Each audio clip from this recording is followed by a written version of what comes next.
To help break down earlier tonight, we are joined by Derek Brown, chair of the Utah Republican Party, and Scott Howell, former Utah State Senator and Democratic nominee for the U.S. Senate.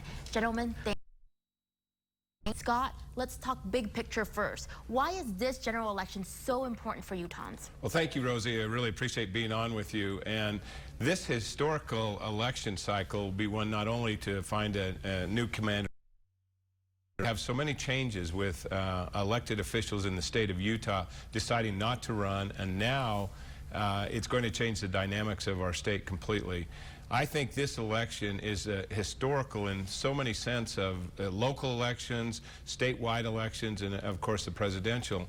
And what we've seen tonight in this congressional debate were perfect examples of that. A Native American running and a sharp young businessman that wants to jump into it and be historical in being the first ones. You know, Rob Bishop had held that seat for so many years that it's just going to be really uncanny to see that there's a new person that's going to be in that seat.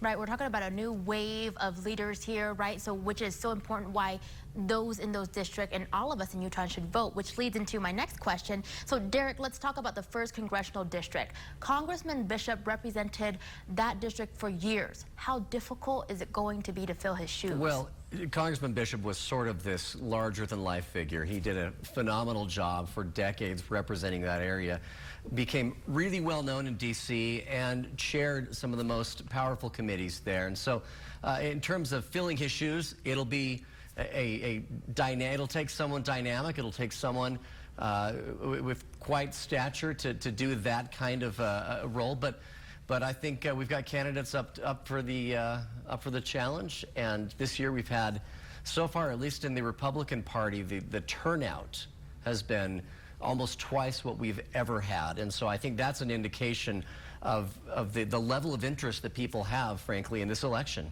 Yeah, I remember what's right, really tight race, right, between the top two. We watched the debate together earlier tonight. What were some of your guys' expectations going into the debate? And Scott, let's start with you. What surprised me is that we got two fabulous candidates. When we did the polling from the Utah Debate Commission, Blake came in at 48%, Darren was at 22%, and undecided were 28%. So this could be the barn burner of all the races. And I think what I noticed tonight was a camaraderie, a working together scenario where both candidates really inspired me with their answers. Darren Parry would be the first Native American from Utah to serve in office. Blake would probably be one of the youngest ones that would serve in office. And their answers were really, they were thoughtful answers. And I think what you saw tonight is the way civil debate should go. The real winners tonight in all of this were the citizens of the state of Utah. They got to see very methodical answers, and when they talked about the balanced budget, to me, that is one of my biggest issues. I don't care whether you're Democrat, Republican, Independent. What I care about is making sure that we have elected officials who are leaders, and both of them exhibited that tonight in their leadership skills and their answers to the questions that they had. Derek, what about you? Expectations, surprises?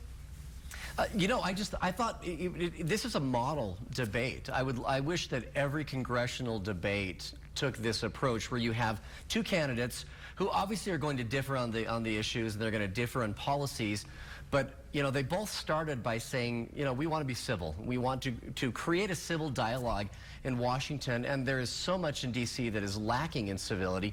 And then they proceeded to do that and show us a model of what that looks like. And I love the fact at one point in the debate, one of them referenced the fact that they had both been in tough primaries and were texting back and forth and said, wouldn't it be great if we were running against each other? And in other words, you know, I'd love to run against you because you're someone that I think is thoughtful and friendly, and we can have a discussion about the debate, about the real issues, and not, you know, on personal issues and things that are sort of distractions. And so I appreciated that, and I I wish that every congressional debate in the country were just like what we saw tonight. Yeah, I agree with you both. I think at one point there, Moore made a comment about how, we don't make the news a lot because, we're not that controversial and there's not a lot of tension between us and whatnot. But there were a lot of hard questions asked tonight. So let's talk about the question about social justice and equality. How did the candidates do in their responses? And this time, Derek, I'll let you go first.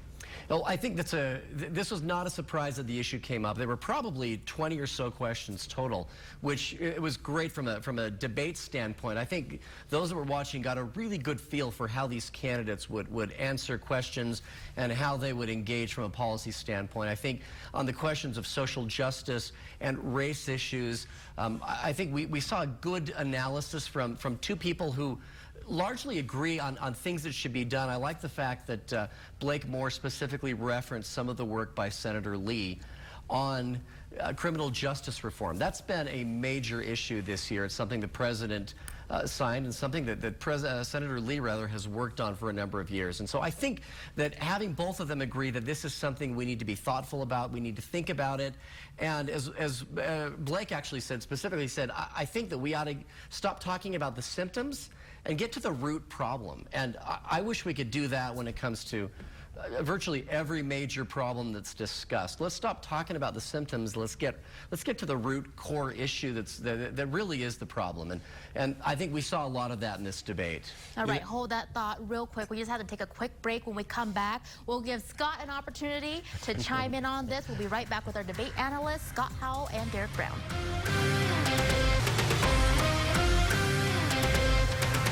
The thing that bothers me about bailouts and stimulus packages is the government seems to do a really good job of bailing out large business.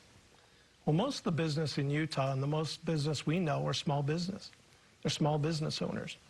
And we need to do a better job. We have to do this in a very stratified or strategic approach. We blanketed the economy with kind of money, mass money, going everywhere, right? That caused some initial conflicts where we were incentivizing people not to work. Tonight, in Utah's first congressional district debate, we saw two different approaches to pandemic economic recovery, one focused on helping struggling individuals and another on helping struggling industries. Welcome back to the CW30 News at 7. In focus tonight, Utah's first congressional district debate. We are joined by Scott Howell and Derek Brown. Gentlemen, let's pick up where we left off. Right before break, Scott, I had to cut you off, but let's go back to the question about social justice and equality. What was your take on how the candidates answered that question? Well, my take was really simple and right to the point. I see a Native American who's running for Congress, who's been given the opportunity, and throughout his life experiences, he's never really had that opportunity. And I think that for me, he's a guy that's walking the talk. And it was interesting to note that Blake also supported the notion that we have to do better. We have to do better as a society. We have to recognize that, I like what Blake said, our sisters and brothers that are challenged. And so, to me, that's solving a problem. That's what Derek said earlier about getting to the root cause. That's what we need to do, and then we need to move forward as all Americans, regardless of race, creed, or color, or anything else. But it is exciting to see Darren up there, willing to sacrifice and go out there and give it a shot. Now, Scott, a Democrat has not held this seat since 1980. Do you think Parry could do it this year? As on those stats that we did on the survey stats, 48% were for Blake, 22%, and then 24% undecided, the 22% being for Darren. I think it's going to take a lot of work, and I think it's going to take the effort that Darren is willing to put into it. It's interesting, I worked with Darren's father when I was in the legislature. He was actually in the state government at that time, so I've known him. Blake's father, I know really well, and I think it's going to be hard for people to make a pick on that, because they're both good candidates. You've got one candidate who's kind of a grandfatherly wisdom, full of knowledge and understanding that could bring civility back to Washington. You have another candidate who's young and smart and has a business acumen that's second to none, that would be very valuable to serve in Congress. So I think it's going to be closer than what people think. Derek, one thing that was brought up, and I feel like this is brought up every time Moore gets interviewed, is that he doesn't live in the 1st Congressional District anymore. Tonight, do you think he effectively convinced voters that he is still the best candidate to represent them in that district? Oh, I think no doubt he did, and it's really clear if you watch the answer. This is something that, frankly, he's been asked a lot, and the reality is voters apparently don't seem to mind that much. I mean, we have a lot of our members of Congress who live all over the state, and they have urban and rural in their districts. And so I think what he did is he showed that he's been asked this many times, but fundamentally I think he understands that when it comes to representing the north part of Utah, I mean, this is a kid who was the captain of the football team and the Heisman winner in high school at Ogden High, as well as the valedictorian. His family's from that area. He's grown up there. I mean, that's, as he said, I'm Ogden made, and he answered it so well that the large bulk of the delegates and then later the voters in the 1st Congressional District effectively said, that satisfies us. And so I think he's put that question to bed. You know, in the world of politics, though, it's interesting. If you can cast just the slightest amount of doubt in a voter's mind, they'll come back to it. I agree with Derek. I don't think it's the #1 issue, but you know, it is something that in the world of politics that people can use, and I thought Darren did it rightfully so, and he almost apologized for asking the question to him. But I think that casts a little shadow of doubt, and Blake's going to have to work hard to reassure everyone. I leaned over to Derek during that, and I said, why did you just move to Ogden? I mean, Ogden's a great community. It's a wonderful community. Well, he's from Ogden, so my guess is he just may. All right, gentlemen, we have about 1 minute left. I think at the end of the day, we all want to know, in your opinion, was there a winner in your guys' book as far as the debate goes? Scott, we're going to start with you. I think there was a winner, and it's every citizen that tuned in and watched the debate. I think that's the real winner in this. I was trying to keep score on it, and to me, they were both very articulate and inspiring in their answers.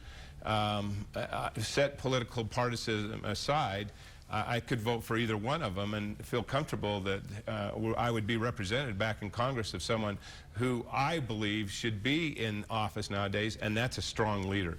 All right, about 30 seconds. Derek, what about you? Who's the winner in your book? Well, let me just say that as the chair of the Republican Party, first of all, I am thrilled to hear both candidates say they would love to see a balanced budget. That's something I haven't heard a whole lot of Democrats say, so I love that.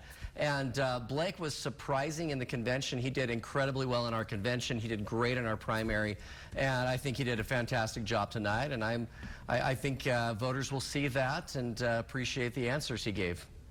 All right, we are out of time tonight. Derek Brown, Republican Party, Scott Howell, former Utah State Senator, thank you so much for joining us tonight and sharing your insight. Rosie, you're the Thanks. winner tonight. Thank you, guys.